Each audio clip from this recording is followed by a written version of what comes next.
LGBT rights have become a global conversation, but there's a question at the heart of this debate. Should LGBT rights be left to national governments to decide, or should they be shaped by external pressures from international organizations or foreign nations? Let's examine both sides. First, cultural and societal context plays a critical role in shaping a country's approach to LGBT rights. Each nation has its own values and traditions, often influenced by religion, family structures, and historical experiences. Advocates for national control argue that imposing external views on LGBT issues may disrupt these societal norms, potentially causing tension or backlash. Next is the issue of national sovereignty. This principle asserts that countries should have the ultimate authority to determine their own laws without outside interference. From this perspective, decisions about LGBT rights should be made by citizens and their governments, not dictated by international bodies or other countries.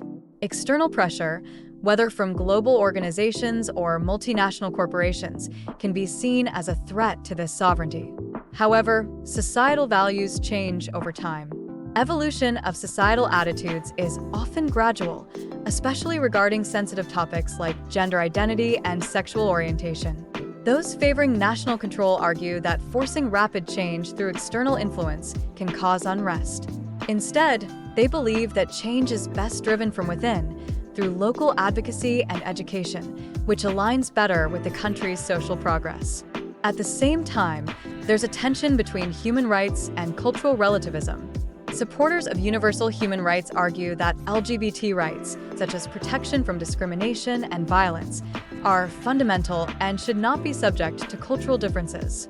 On the other hand, cultural relativists maintain that human rights should be interpreted in the context of a nation's unique values, suggesting that what works in one society may not be suitable for another.